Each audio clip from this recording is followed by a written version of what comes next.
Meanwhile, also in India, somewhere else in India, it's a big country, some radical Hindus were caught dumping the Quran, tearing out pages, throwing them away, generally trashing the Quran. What do you think about that? Is that a crime? Well, just making a joke about can cost you your life in some of those countries. So it sounds serious to me.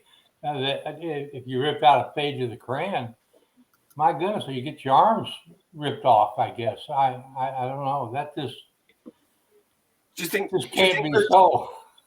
Do you think those sort of actions should be punishable in that way? No. If I can, one of the problems with holy objects, and for some reason, we don't recognize our primitivity. If we begin to realize that there is no such thing as holy, nothing is holy, then you lose the power that thing, that object has. Yeah. And one of the ways in which to teach that is to now it's funny that in Christianity it's not a thing. In fact, I was taught you can do with the Bible whatever you want to because the power is not in the book. But we need to teach youngsters, especially teenagers, and that brings me back to my little hobby horse critical thinking skills. We don't know, or we are not taught about our brains and how our brains work. And we have this very primitive thing of agency. And we need to be taught that, because if you're taught that we are inclined, even the most rational of us, if you give us a T-shirt and you say this T-shirt was worn by a serial killer, you'd feel creepy to wear it. It's an innate thing. We ascribe this thing that we call, that psychologists and sociologists call essence. So if we don't begin by teaching people that there's such a thing, that we have this idea of essence, then you can't begin to divorce them from the idea that a book can be holy and that something should be punished. So, because if you begin by teaching them that, there's no such thing as essence. We have this inclination and it's primitive and that's where it comes from. But let's just examine this and unpack it. Then you can begin to teach them, this book, it doesn't really matter. And that the second thing that I find is problematic in our society that strengthens this idea of certain things are holy. And that's this thing that you can't criticize ideas. People have lost ability to, when are you criticizing the person and when are you criticizing ideas? And that line has to be drawn again. I mean, I am not a mechanical engineer, so if you tell me there's Dr. Tai, he's a chemical he's a chemical engineer, so what do I know about chemical engineering? Absolutely very very very little. For somebody, if I speak about chemical engineering and I talk nonsense, then it's not an insult to say to me, sorry, but you don't know anything about chemical engineering. So maybe I can teach you. It's not an insult to me as a person.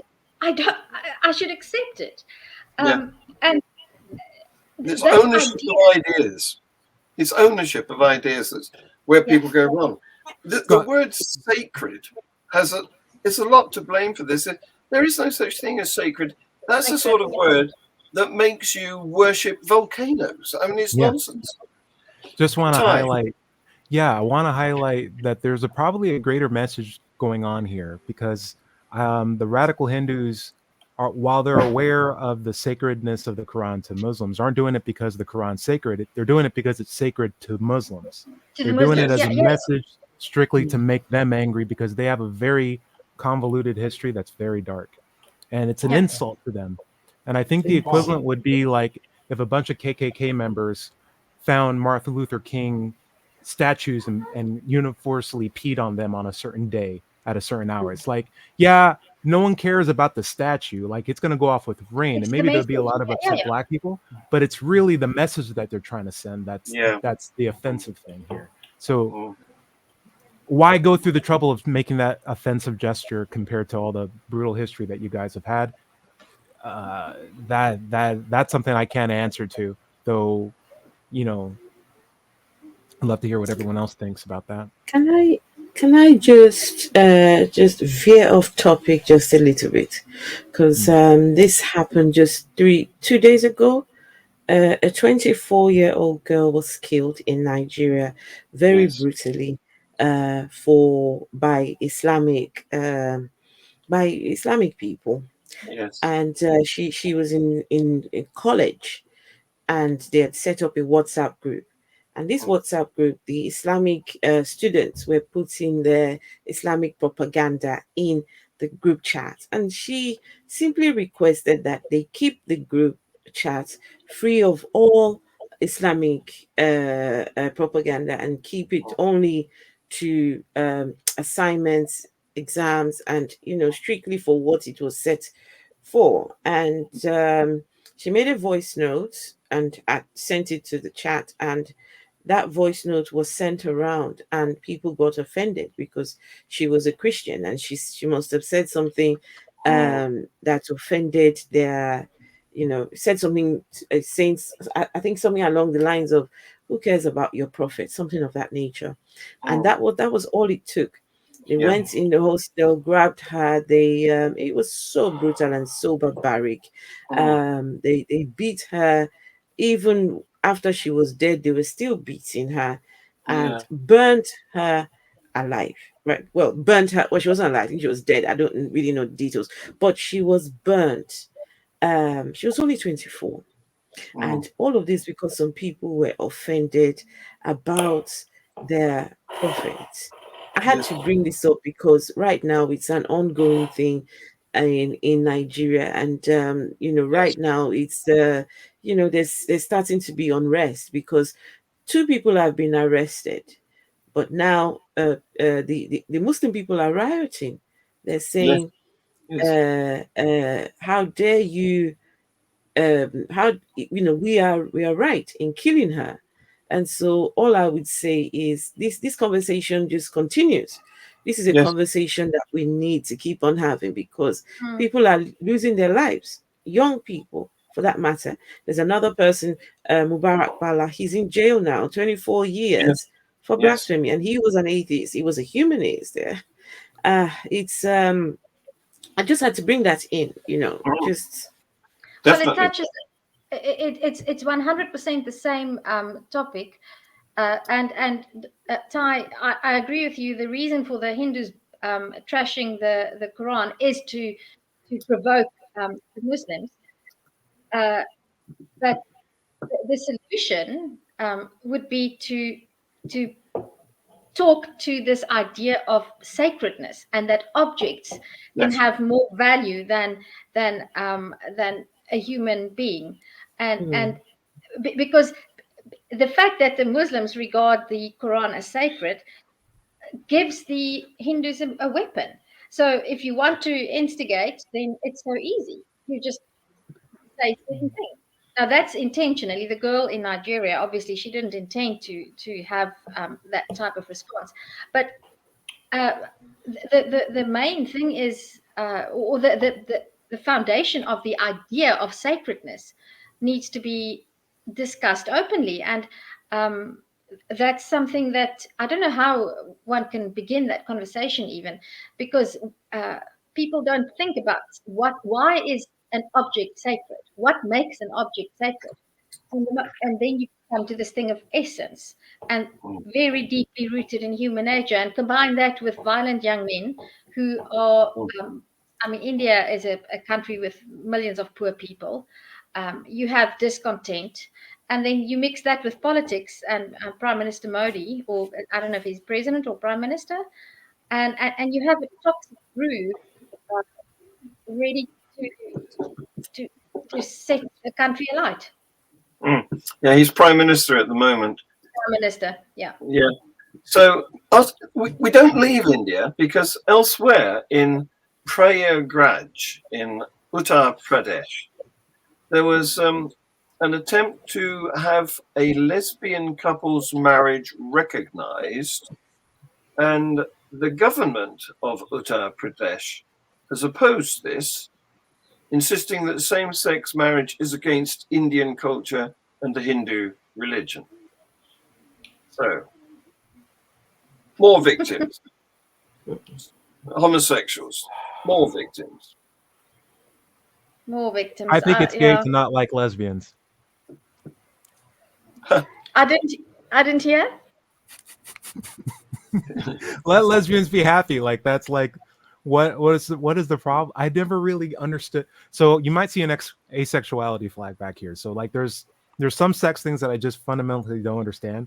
But the fact that there are women who like other women, which has no impact on whether or not they would ever like men. Like is the idea that like by not letting the lesbians get married to other lesbians increase the opportunity that a man will eventually be able to be with a lesbian because they don't want to be with them in the first place? I don't get it. It's like one of the most fundamental things I don't want to get. Yeah, I don't get it either.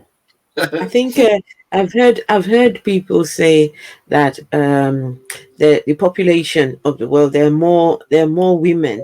The ratio of women are more than men. I've heard Muslims use that as the justification for why men are allowed to have more wives. I heard there's a gentleman called Dr. Naik. I can't remember what his name is. Yes, and he said that in the West, women who cannot find themselves a mate, they're sold off, like they're treated as property, you know, because they're not. And when he was talking, I was thinking to myself, okay, if there are more women than men, you know, would the solution be women just get together with each other, you know? If there are more women, I mean, it makes more sense to me. If women cannot find themselves a male mate, find yourself a woman mate, because now you have a bigger pool to choose from, you know. And then consenting adults. Consenting adults. Yeah, I think it just makes sense. That makes sense to me. I just wish that these religious people will keep their noses out of our genitalia. That's right. Yeah. The beautiful thing about women getting together with women is two women can still make babies. You know, you just need one guy, and he doesn't have to be part of the relationship. I can see that gay marriage, homosexual man is a problem, because then they can say, well, how are you going to make babies? But I mean, two women can be together, and one of them can easily get inseminated, so that it's not a problem. But why do people still want to get married, straight or gay? I mean, the concept of marriage in itself. So this, I don't get it. I don't get why governments would prohibit same-sex marriage. But even more than that, if you're in a relationship, you don't have to. You don't have to get married. You can make a public declaration. We're an item now.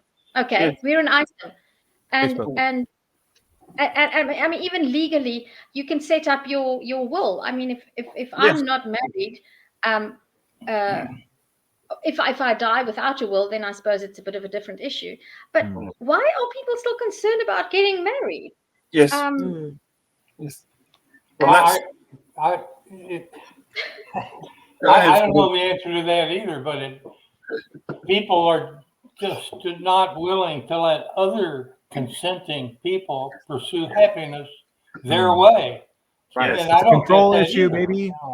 Yes. That's exactly. At the end of the day.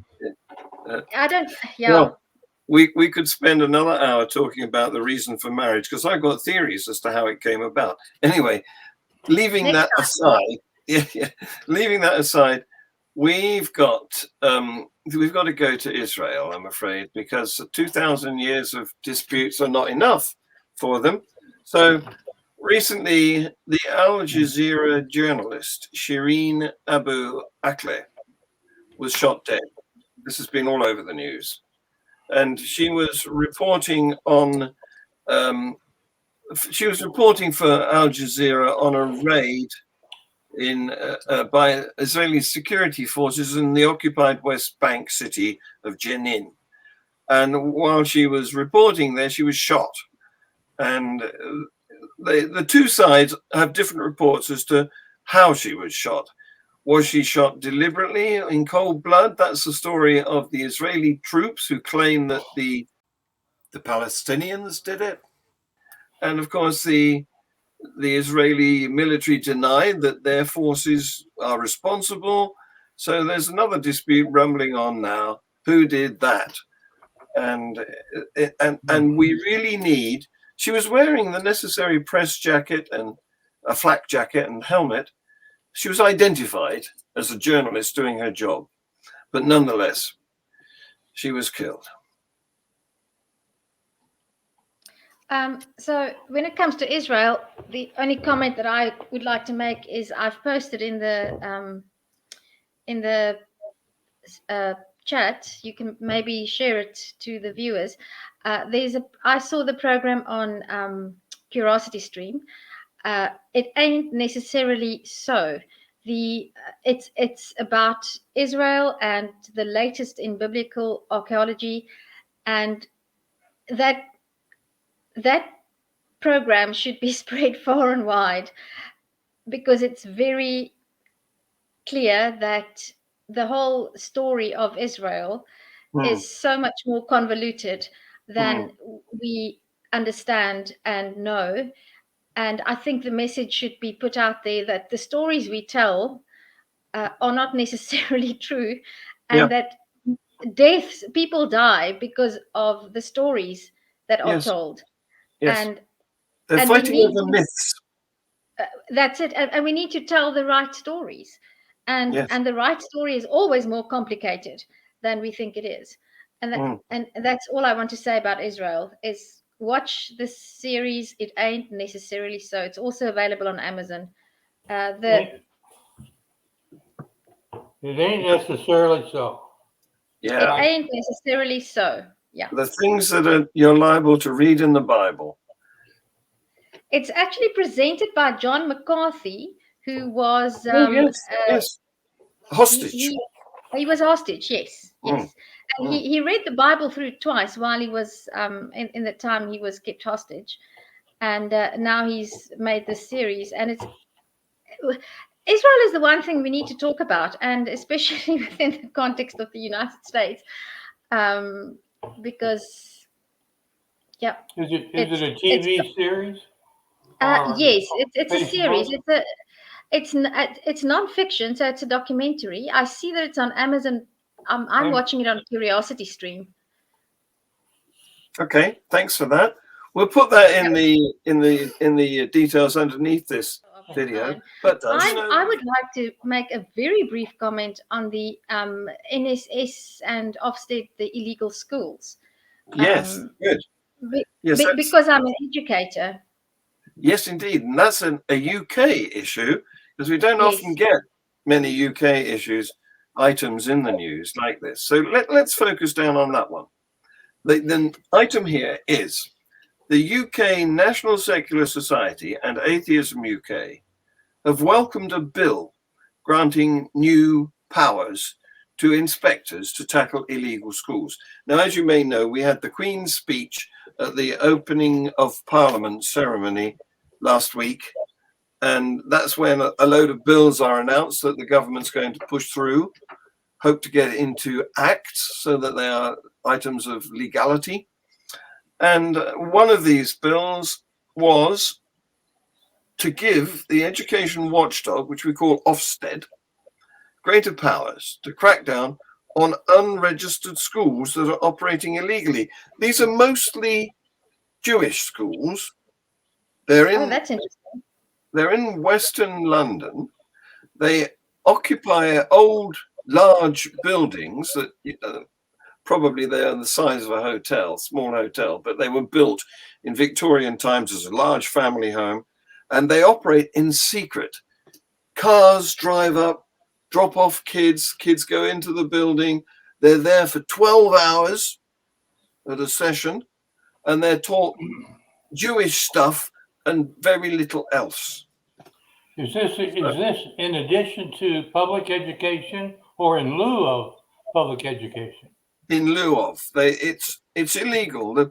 These are children who are kept unregistered as, needing education. The parents haven't declared that they exist. Wow. So the new law will say that it will be compulsory for all to form a register of children who are not in school. So, if you're a parent who wants to homeschool, you will have to declare your intention. Whatever you're going to do to your child, whether it's homeschool or this Jewish illegal school, you're going to have to register it. And the other thing is that all schools will now, they will have to publish an attendance policy so that they can keep tabs on the comings and goings of the children that they're trying to educate. Well, in the United States, all children must be in school. They can be homeschooled, but the government knows about that. Apparently, what kind of numbers are you talking about? A million kids, or no, it's a few thousand?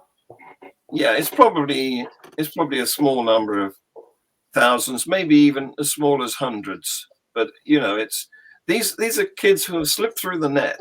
Yes, it's compulsory to educate children here. Yes, you can home educate them, but no, at the moment you don't have to tell the government what you're doing with them. I got you. So that's being tightened up. And sounds like it needs to be tightened up. Definitely. But something that in South Africa we have a very similar system, but I'm sort of I have a slightly different point of view to the whole issue of government controlling what parents do with their children. If you have a secular government, it's fine. It suits me fine. But there's always it's a double-edged sword, a little bit like the Bible, because if the government, let's say something dramatic happens, and tomorrow the UK government turns radical Muslim, and those same laws apply, then I wouldn't be able to homeschool my child in a secular manner.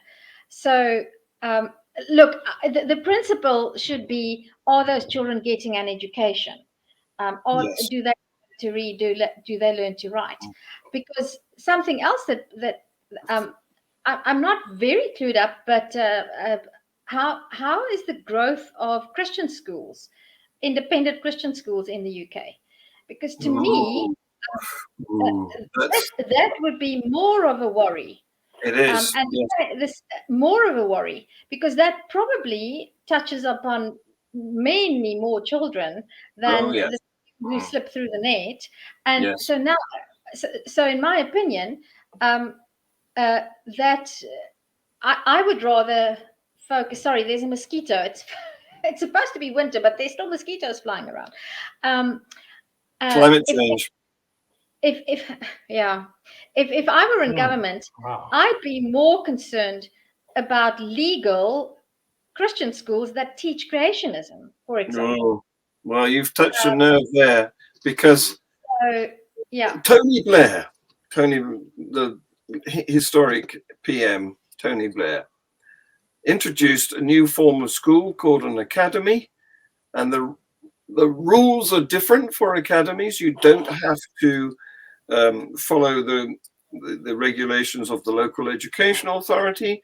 You have your government grant money delivered directly to your school, and you can be in partnership with organizations. Some of the organizations are businesses that are trying to help educate, philanthropy.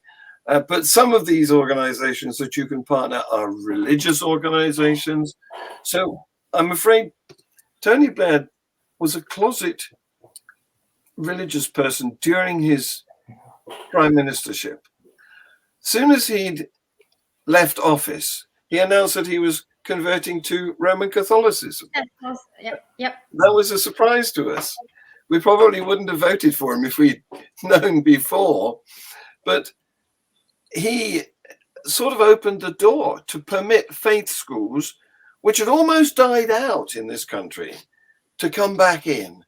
And it's an ideal opportunity for the Archbishop of Canterbury, because he's noticed that the attendance of churches is diminishing, but he's still very wealthy. They've got lots of money in the church, so they are buying their way into our education system in an attempt to grab our children while they're young and indoctrinate them.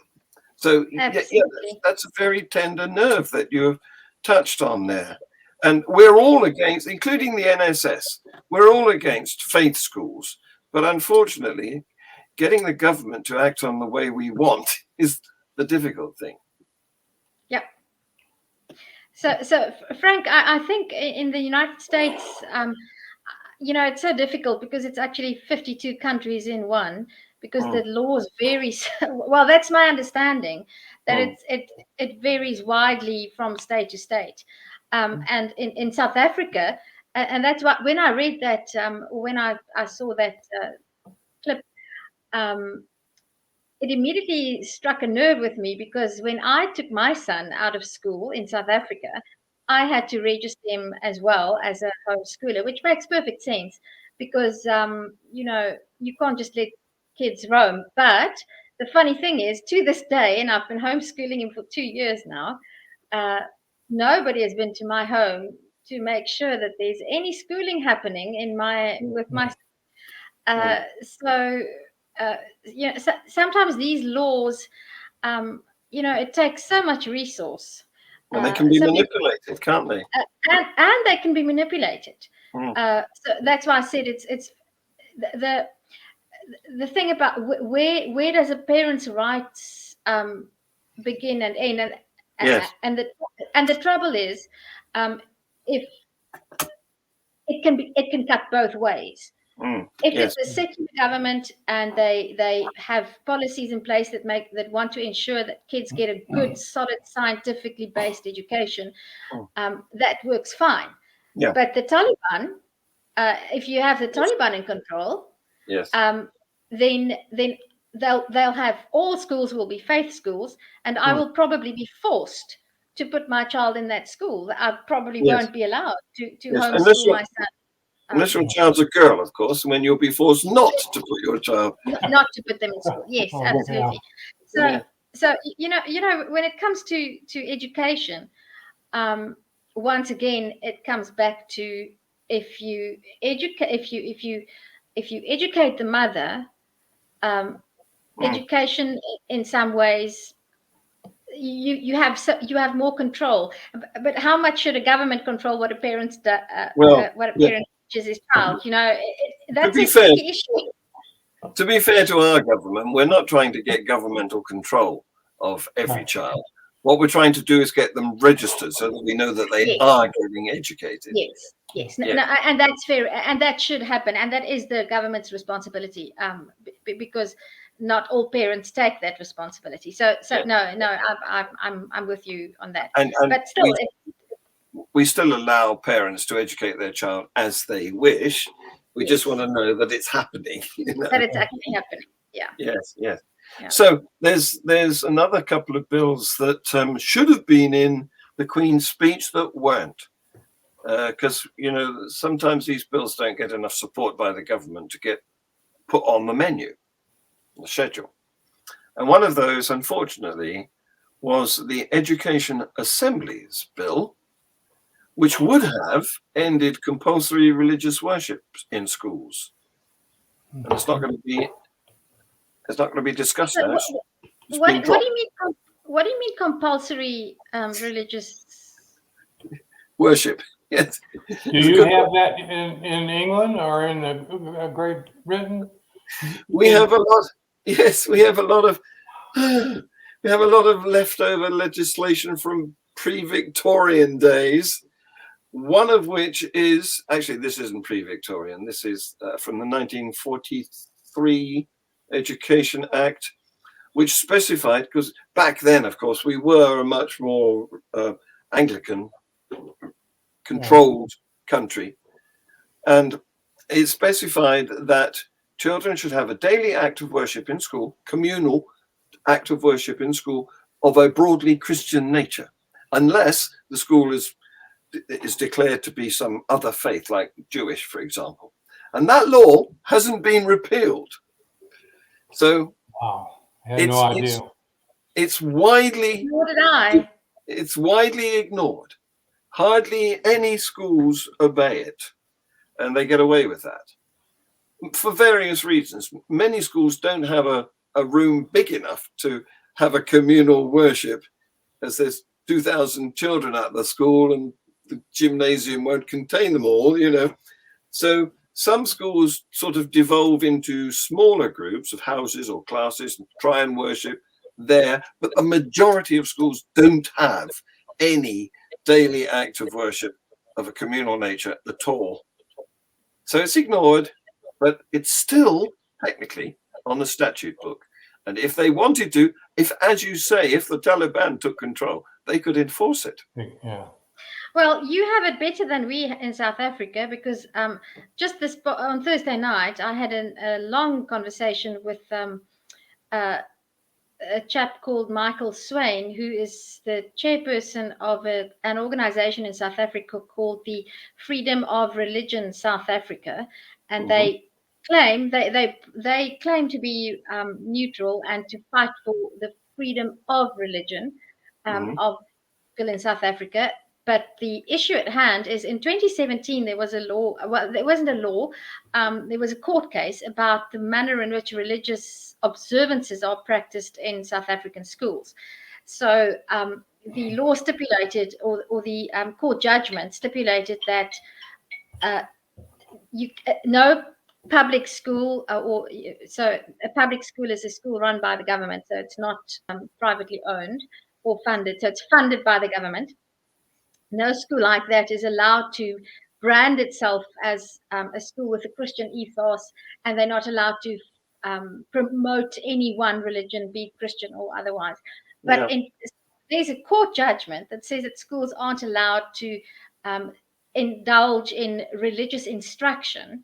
There may be religious observances at the school, but that must be voluntary and for any member. But in practice, it's not voluntary, and it's happened. The scale of indoctrination, it's not religious observance that's happening; it's religious instruction. I mean, yes. I have video recordings of teachers telling 17-year-olds that if they feel depressed or anxious, it's because the demons are fighting for their soul in the spirit realm. That's why they're feeling depressed and anxious. And if they have sexual urges, it's a demonic influence on them. So if you feel any sexual urges, gentlemen, just remember and be warned, it's a demonic influence. It's coming for you. So in South the organization that I started is to combat that and to assist parents and educators, because if you're an educator and you're non-religious, you are forced, but implicitly, to be part of a daily devotional. When I was a substitute teacher, I had to open my classes with scripture and prayer reading, prayer and scripture reading, and that is so. In South Africa, we have just the opposite. We have the law, but nobody enforces it. And you've got the right law that's being ignored. We've got the wrong law that's being ignored. Which is a little bit better, I think, because at least it's not being enforced. Yes. So it's the right direction. Here in the U.S., I'd say 80% of youths are public educated. Schools run by the government, and you can't not say a prayer. I mean, it's almost. I think it may be almost too restrictive.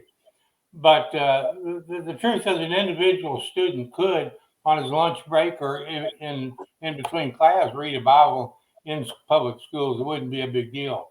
But there's no compulsory religious education in the vast majority of the schools here in the U.S.